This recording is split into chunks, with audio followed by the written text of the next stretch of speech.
Welcome to Tata Communications and Genesys present the CX Factor in association with ETBrandEquity and ETCIO.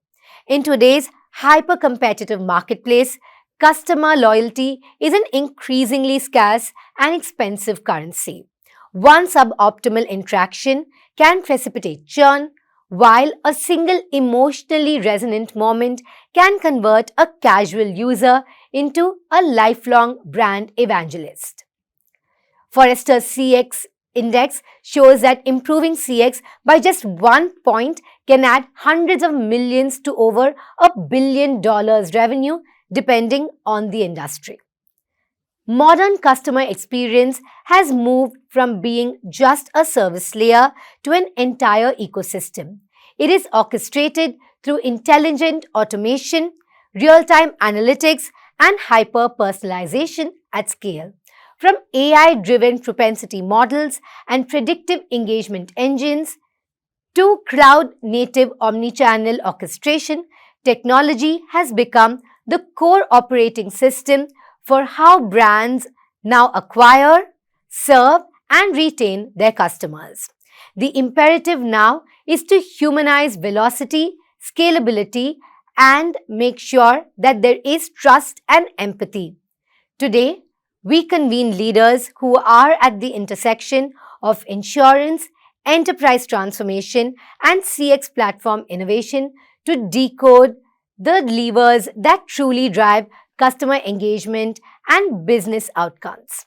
Please allow me to introduce our speakers. We have with us KV Dipu, CX and Ops Head, Bajaj Allianz General Insurance, Anand Sinha, CIO BirlaSoft, and we have with us Mohammed Shariq, who is the Customer Experience and Platform Specialist at Tata Communications. Thank you so much for all your time today. Thank you. All right. So my first question is to all of you. When it comes to the modern CX experience, what do you think truly defines a modern CX stack, and where do you see the gap between ambition and execution? I'll take this across to you first, Dipu. Yeah. So, Shilpa, it's a good question. When you talk about modern CS experience, we are talking about not just digitizing the physical, but also humanizing the digital. And I think that is where, a lot of firms, have this gap between ambition and execution. Sometimes when we focus on technology, we focus on digitizing the whole experience without realizing that when customers come to us, they come to us also expecting empathy. Most customers call it during bad times. So how do we have this right combination of man and machine? I think that is where the gap comes in. And I'll give you an example. Since I'm in insurance, let's take health insurance. We have customers, who go to hospitals, and that's the moment of truth for us. And while their focus is on recovery, from moving from illness to wellness, they also find it very difficult to navigate this complex administrative machinery in hospitals. So we have relationship managers whom we call care angels. They come to their aid. So they tell customers only to focus on recovery, and they take care of the entire processing. So it's a combination of human empathy and digital servicing.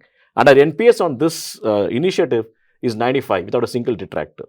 That's fantastic. So I think that, to me, it's an epitome of modern CX, where you are humanizing the digital while digitizing the physical. And if they can go hand in hand, then the gap between ambition and execution will cease to exist. That's fantastic. Humanizing the digital and digitizing the physical. That's excellent. And also the fact that you help your customers navigate the opacity that exists in hospitals and that paperwork, which is so daunting to so many. I think that definitely contributes to your NPS score. Absolutely. So thank you for that example and thank you for sharing that. I'll take this across to you, Anand. How do you feel that the modernity comes into a CX stack today? And where do you think is the gap that is there in the market? Thank you. So first of all, this is one area where every organization is currently working. If you know, we were working on customer 360 degree, right? Where we were trying to do enhance the customer experience. But nowadays, using the technology, we are also ensuring how we can modernize that personalization of the customer experience. Right now, what customer want? Customer want whenever he calls or reach out to a customer service desk, customer service agent should know what all patterns he has, what is their transactions, what are their history. So he's not expecting to agent is going to ask those questions. They are expecting, they are already aware what is their pattern and all. So that is one area where we need to modernize, and that is where AI is helping us. Second area is recommended, right? Recommendation, like if customer is calling agent, then he should recommend certain cross-sell and upsell, certain offers to a customer so that they can take a decision, right? What end-to-end customer need a visibility, Correct. right? What is happening in my case? What is happening in my service order? What is happening in my sales order? So these are the areas. So basically, they need a personalization, they need a experience, and also a visibility of end-to-end. Correct. So Absolutely. these are the areas where so earlier we used to call it as a omni-channel, right? But right now the focus is on multiple channels. Yes. The customer is expecting one person, if calling via WhatsApp or some other channel, the same history, same interaction is maintained. Correct. But right now, people are focusing on multiple channels. Yes. You know, and I'll take that across to you, Shariq. When you talk about these fragmented customer journeys, at Tata Communications, how do you help someone have a seamless customer journey across the omni-channel ecosystem? See, bringing AI and automation is one of the major factors wherein you can bring in the capability and enable the organizations to move the context and intent of the customer with various of the channels. Because when we talk about modern CX in today's scenarios, it is not only replying quickly, it is actually the integration in a seamless manner with the emotional resonancy of the customer. Unless until you pass on the intent and the context to the next channel, whether it is a voice, web, app, Facebook, WhatsApp, RCS, you are not passing on that seamlessly. Your customer journey will remain fragmented, and the customer will not get the desired input what he actually wants from the organizations. Absolutely. You know, and it's also become very predictive now, the expectations of the customer. They want the suggestions to be what's already in their mind. And Anand, you touched upon this, right? We have to move from reactive to predictive. Where in that journey do you think CX experience is today? So right now, there are multiple tools, and each and every organization is working on predictive model. But still, the basic of the foundation of any analysis or any suggestion is the data. Our data is scattered in multiple ecosystem. That's why if you are offering a multi-channel solution, it is getting failed. So we have to come from multiple channel to creating a omni-channel area where all the data governance data can be a single source of truth. Correct. So then you can create some predictive model which can really on ground help customer. But if your data is in silos, it will not be able to help.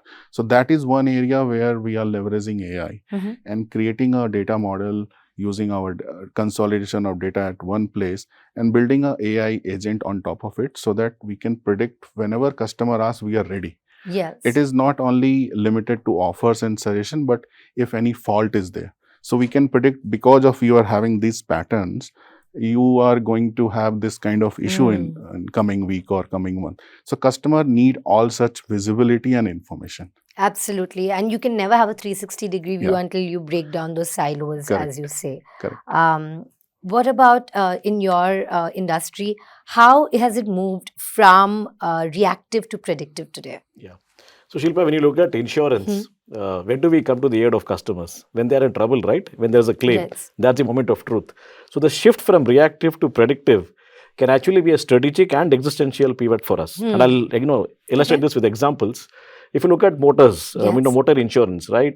You have a customer who has an accident and then you try to process the claim as quickly as possible. But today, by placing devices in the car, we can, for example, inform customers, when they're driving through accident-prone areas, right, that, they need to be careful. We can send out alerts, during monsoons, about how they need to manage friction in the car. So then what happens is we're also moving from the area when he's trouble, in trouble, to the area when he's not in trouble. So, I'm engaging, much more.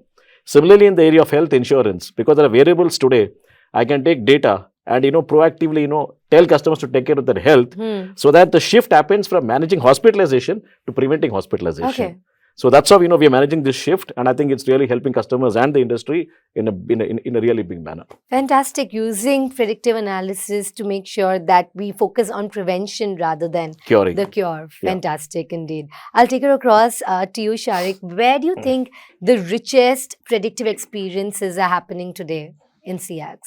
For us, we are halfway there. We Mhm. are not completely 100%. Organizations as of now Mhm. are working on certain triggers, as Mr. Dipu mentioned. Certain triggers, basis on that, we can do the predictive. What Anand was also very right in mentioning that the entire predictive analysis is based on the data. Unless until we have the complete data, today data is available, but it is available in fragmented sources.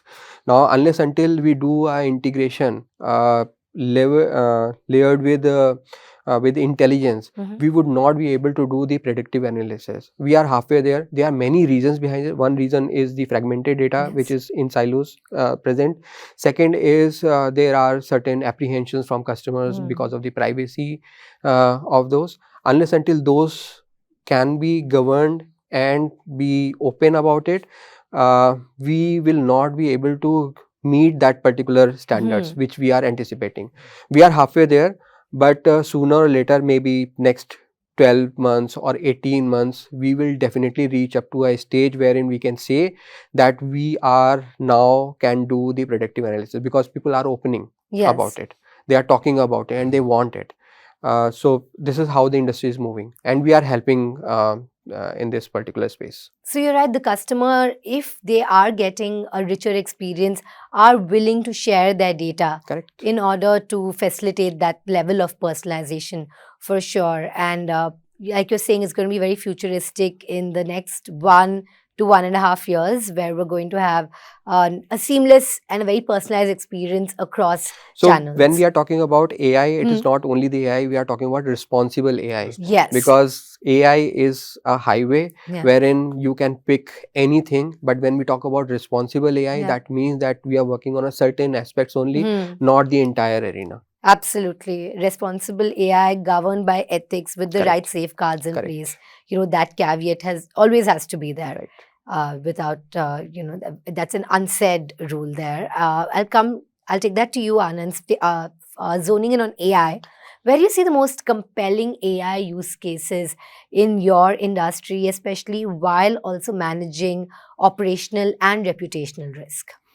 Yeah, so in our IT industry, the one thing, because we have a lot of B2B customer, and we provide and deliver a lot of solution to them. One thing is very common, they need a very faster response. Whenever they call, they need someone to pick the call and also resolve the issue within a SLA. So that is a faster response. They also expect whenever I'm logging a call, they should know that this is my customer, this is my account number, this is my mapping account manager name. So all such things should be fed in the system. The moment the person call, the agent should be able to recognize. So that is the expectation. So there we are working on creating this kind of environment. So we have a tight integration with CRM and the entire ecosystem, so that whenever a customer account is getting created, there is an integration layer to it so that it can recognize who's calling. Second, it will also give you the what account, what kind of solution we are providing. So that mapping is required. Then what they need a solution that personalize questions and predictive analytics. So there they should also expect, if I'm calling, what next going to happen, right? If for example, we are delivering a connectivity solution to them. They are expecting whether my bandwidth is already up or my bandwidth is going to be overutilized or not. So they are expecting this kind of answer an agent can provide to them, and they can also provide certain insights.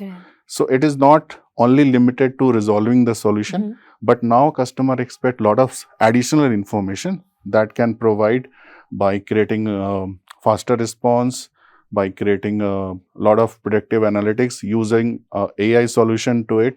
So that is the current expectation. There we are working and creating a agentic AI solution for our customer. All right, interesting. So these rising customer experience expectations in experiences are moving you to an anticipatory stage Yeah. when it comes to your interactions with them. Yeah. So they expect you tell me Yes. if there is fault is coming to in the entire ecosystem or solution or servers or hardware or maybe network is going to come in next 1 month or 2 months. So fault detection should be identified before customer call. Right. Okay. So they don't want a solution for now. They want a solution for the future as well. Yes. That's very interesting to note. Now shifting focus to the insurance industry. Yours is an industry which is a very high touch, high trust industry.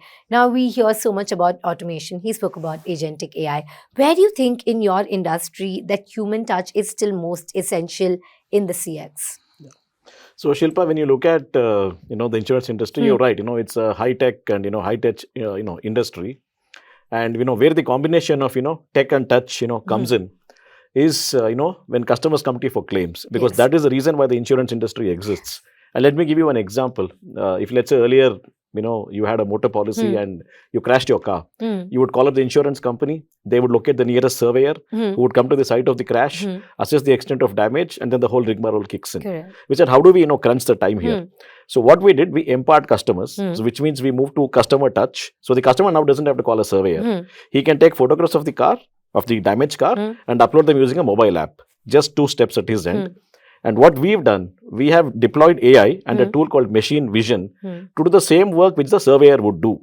Which means the moment the images come in, the tool will assess the extent of damage. And we've also taught it how to filter out frauds, because that is one big bugbear for us in the insurance industry. And in a matter of seconds, in fact, by the time the customer has a cup of tea, the extent of damage is conveyed to the customer.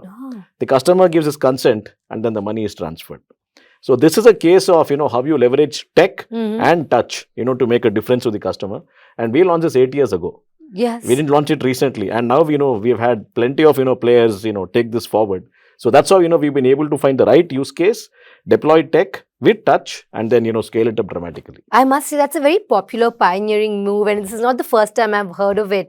When you're speaking about it, I remember of the other times I've heard of this move by Bajaj Allianz. The fact that just one picture just sent from your phone and up to a certain amount, it's an immediate settlement. So that's fantastic. And it's live. Yes, and it's been going on for quite some time, and it's a very successful initiative by you indeed. So that's great. It's a good time to remember it. And I'll take this to you, Shariq. AI is so prevalent in the industry, like you say, responsible AI, ethical AI, that is of paramount importance. But there are a lot of myths around AI as well, and also it's overhyped in some instances. Where do you think are the most practical cases of AI, and where do you think it's currently overhyped? So what we feel as an organization that AI is not there to replace the humans. This is one of the most important factor. We are there to enable the agents who are working at the back end so that they can work more. Whenever you have the complex environment, whenever you have the scale as a problem, then AI can bring that capability wherein you can work more efficiently in that environment. And Tata Communication also brings that kind of a capability, whether you work within the India domain or outside the India domain, you wanted to start with a scale with the more complexity. We bring those AI functions and functionality so that we can enable you as an organization to work more efficiently in that environment. Apart from that, I have seen trends in the organizations wherein they wanted to automate the entire contact center experience or a customer experience or an employee experience, so that there is a minimal. The first reason is they want to have the first hand call to be go quickly, to be resolved quickly, and second is enable the organization that only the relevant calls should go back to the people, not for small things.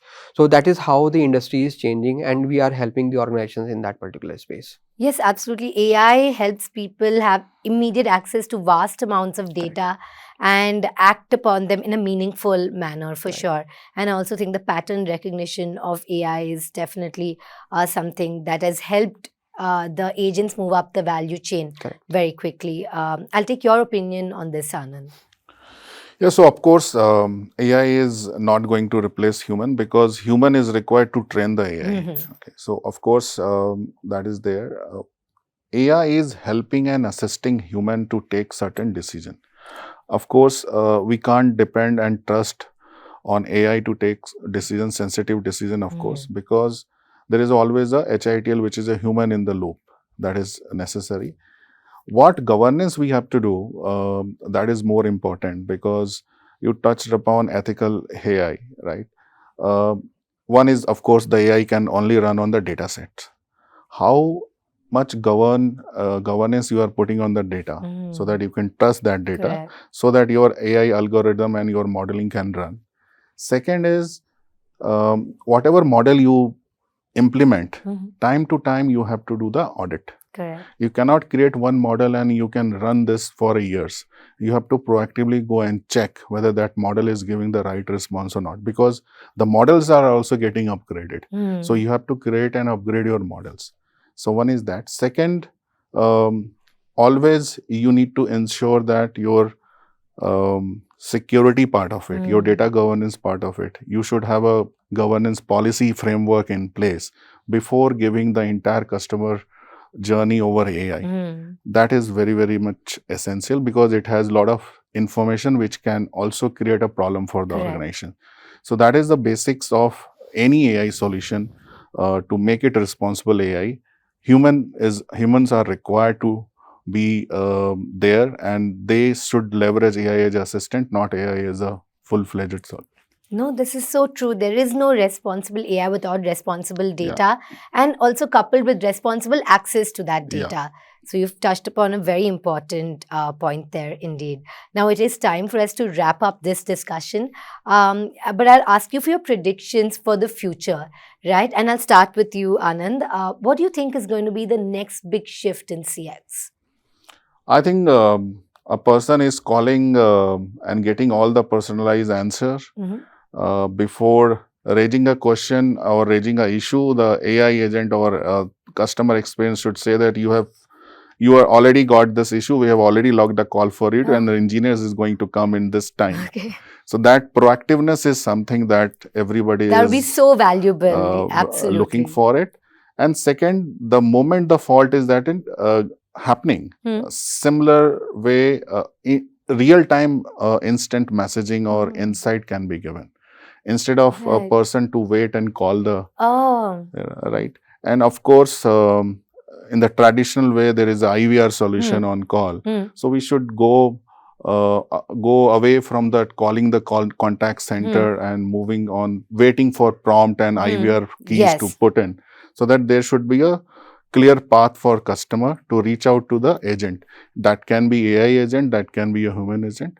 That's all. It sounds so delightful to even anticipate this, and that truly is what translates into customer delight, you know, something of this sort that provides so much ease of use for the customer. One example I can share, like if you are going in the mall and you are customer of let's say Chroma or any other, you should get a personalized offer. Yes. Because you are already reached to that location, there is a store. You should get those personalized offers so that you can go and buy the things. Yes. Those kind of experience customer is really looking for. Yes, those sort of rich experiences. And I think a user is also willing to pay that premium if it is personalized to a level where, you know, you feel like it's instinctively the right fit for you. I think that's absolutely true, right? And that's a great example. Don't wait for the human to flag the glitch, because you already know what the glitch is, and you from your end help out the customer. Correct. Excellent. I'm looking forward to that shift for sure. That's a very positive one. And Dipu, what are your predictions? Yeah. So Shilpa, if you look at the way, you know, the world is evolving, right? We are all talking about AI. Now, AI at its core is artificial intelligence, right? So we're talking about automation of the cognitive faculties of human beings, right? So in the future, what's going to happen? You will have AI, which is going to become your colleague. You already have a company in Hong Kong where one of the directors of the board of directors is a bot, right? So, and my team already tells me I have 100 people working for me, 20 are humans and 80 are bots, right? So I think this combination of man and machine, you know, is something which is, you know, only going to increase in scale.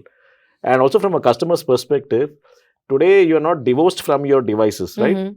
You're always carrying a mobile with you. So tomorrow there could be a possibility that it's almost embedded within you.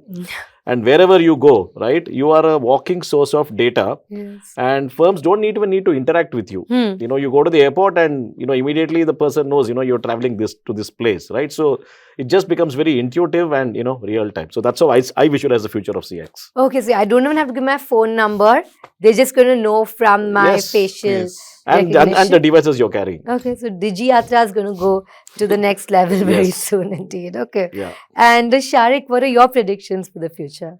See, hyper-personalization is one of the key which will come up in the next 18 or 2 years down the line, 18 months and 2 years down the line. People or organizations who are accepting this and moving towards that particular frame, they will be the masters. And who are not understanding this phenomena today, they will a little lag behind in the because people are opening up. There is so much technology innovation is happening in this particular space. Tata Communication as an organization also, we are bringing more and more capability into this CX space, wherein we are talking about the agentic AI, enabling agents with the bots, all those things which are happening at the back end, even integrating the multiple datas, giving the seamless journey of a customer from web to WhatsApp to app, everything in a seamless manner. That's what we were talking about. This is the space we are working, and we have seen this is happening across the industry, across the organizations. So yes, big shift is happening. Hyper personalization is one of the key which will happen very quickly. All right. And that's very important point to note indeed. And the fact that any company that's playing a wait and watch game right now is already too late, Right. because all the leaders have now adopted AI. Correct. They've integrated them into their systems, and they're moving towards the future, the next step when it comes to AI. So any businesses that are still being cautious in their approach will definitely have to step up their game if they Right. have to keep up with what's going to Right. happen and with the innovations that are to come. Thank you so much for joining us today. Thank you, It's Shilpa. been a truly enlightening and an enriching conversation. Thank you so much for taking time out from your busy schedules to have this discussion with us. We truly appreciate it. Thank you. Thank you. Thank you. All right, and that's a wrap on this episode. It's clear from this conversation that success will belong to the brands that merge data, design, and empathy into every interaction at every scale. The CX factor is an ongoing equity. It is for those who market and who serve. Thank you so much for watching.